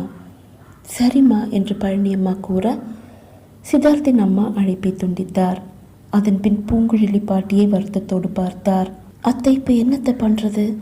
அவள் பிரியாவோட தான் பேசிட்டு வர்றான்னு எனக்கு தோணுது. அவளோட மனநிலை பாதிக்கப்படலாம். எனக்கு ரொம்ப பயமாக இருக்குது அத்தை. சித்தார்த்த வந்ததும் அவங்ககிட்ட விஷயத்தை சொல்லிடலாம். என்று அம்மா கூற, அம்மா என்னம்மா பிரச்சனை என்று சித்தார்த் கேட்டான். சித்து நீ வந்துட்டியாப்பா? சந்திரா உனக்கு ஃபோன் ஏதாவது பண்ணினாளா? இல்லைம்மா. நீ அவளுக்கு ஃபோன் பண்ணியாப்பா என்று அம்மா கேட்க சித்தார்த் தலையை கவிழ்ந்தான். இல்லைம்மா என்றான். ஏன் சித்து நீ இப்படி இருக்க? நீ உன்னோட பிரியாவையை நினச்சிட்டு சந்திரமதியையும் சேர்த்து கொலை பண்ணிடு என்று அம்மா கோபமாக கூற சித்தார்த் அதிர்ச்சியோட அம்மாவை பார்த்தான். சித்தார்த், நீ பிரியாவை இப்படி மனசில் நினைக்கிறதால தான் சந்திராவுக்கு பிரியா மேலே ஒரு பாசம். அது மட்டும் இல்லை, பிரியா அவள் கூட இருக்கிற மாதிரியே நினச்சிட்டு அவளோட பேசிகிட்டே காலேஜ் போகிறா வரா. 1-2 தடவை நான் அவகிட்ட அப்படி பண்ணாதம்மான்னு சொல்லிட்டேன். ஆனாலும் அவள் கேட்குற மாதிரி எனக்கு தெரியல. எனக்கு ரொம்ப பயமாக இருக்குது சித்து. நாளைக்கே சந்திராவை போய் பார்த்துட்டு வந்துடலாம் என்று அம்மா பதற்றமாக கூற, அம்மா நீங்கள் பயப்படாதீங்க, நாளைக்கே நான் போய் சந்திராவை பார்க்குறேன் என்று சித்தார்த்து கூறினான். இல்லை சித்து, நாங்களும் உன் கூட வரோம். இல்லை வேண்டாம்மா, நான் முதல்ல போய் சந்திராவை பார்த்துட்டு வந்துடுறேன், அதுக்கப்புறம் நீங்கள் போங்க என்று சித்தார்த் கூறினான். தன் அருகே வந்த சித்தார்த் சந்திரமதியை அழைத்தான். எதிர்முனையில் பெல்லடிக்கும் சத்தம் கேட்கிறது. ஆனால் சந்திரமதி ஃபோனை எடுக்கவில்லை. என்னாச்சு இவளுக்கு?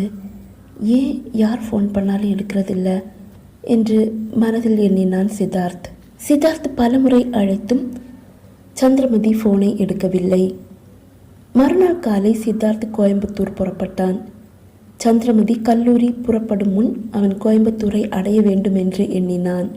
சித்தார்த் சந்திரமதியின் வீட்டை அடைந்த போது வீடு சாத்தப்பட்டிருந்தது. அவன் கதவை தட்ட பழனி அம்மா கதவை திறந்தார். அவனை கண்டதும் அவர் புன்னகைத்தபடி உள்ள வாங்க டாக்டர் என்று கூறினார். சித்தார்த் வீட்டினுள் வந்தான். சந்திரமதியை அங்கு காணவில்லை. சந்திரா எங்க என்று கேட்டான். அவங்க ரூம்ல இருக்காங்க என்று கூறியபடி சந்திரமதியின் அறையை காண்பித்தார் பழனி அம்மா. பூட்டப்பட்டிருந்த அறையை தட்டினான் சித்தார்த். சந்திரமதி கதவை திறந்தாள். அவளை கண்டதும் சித்தார்த் அதிர்ந்து போனான். அப்படியே தன் பிரியா தன் முன் வந்து நிற்பது போல் அவனுக்கு தோன்றியது. அவளது ஹேர் ஸ்டைல், நடை, உடை, அலங்காரங்கள் எல்லாம் பிரியாதான். அவனை கண்டதும் சந்திரமதியின் முகத்தில் அப்படி ஒரு மகிழ்ச்சி. டாக்டர் நீங்களா? நீங்கள் எப்போ வந்தீங்க என்று கேட்டாள் சந்திரமதி. இப்போதான் வந்தேன் சந்திரா, நீ எப்படி இருக்க என்றான். ரொம்ப நல்லா இருக்க என்றவள் விரைந்து சமையல் அறைக்கு வந்தாள். சித்தார்த்துக்கு ஒரு கப் டீ எடுத்து வந்து அவனிடம் கொடுத்தாள். சந்திரா, என்ன ஆச்சு உனக்கு? நீ ஏன் இப்படி இருக்க?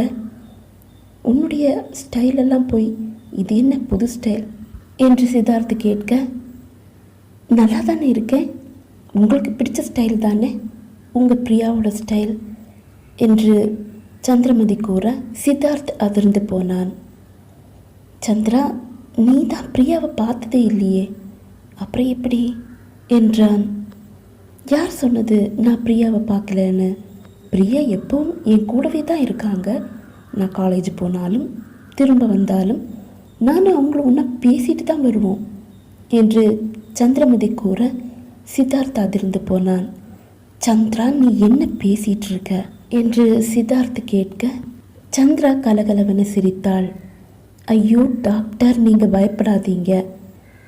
பிரியா என் கூட இருக்கிற மாதிரியும் அவங்க என் கூட நடந்து வர்ற மாதிரியும் பேசுகிற மாதிரியும் எனக்கு தோணுது, அவ்வளவுதான். அதெல்லாம் எனக்கு தோன்ற விஷயங்களாக இருந்தால் கூட அது எனக்கு ரொம்ப பிடிச்சிருக்குது. உங்களுக்கு எப்படி பிரியாவை பிடிச்சிருக்கோ அதே மாதிரி எனக்கும் பிரியாவை ரொம்ப ரொம்ப பிடிச்சிருக்குது என்று சந்திரமதி கூற சித்தார்த் அவளை அதிர்ச்சியோடு பார்த்தான். சரி, அதை விடு. வீட்டில் இருந்து அம்மாவும் பாட்டியும் ஃபோன் பண்ணா, நீ ஏன் ஃபோனை எடுக்கிறதே இல்லை என்று சித்தார்த் கேட்டான். ஃபோனா? எனக்கு யாரும் ஃபோன் பண்ணலையே என்று சந்திரமதி கூற, என்ன சொல்கிற நீ?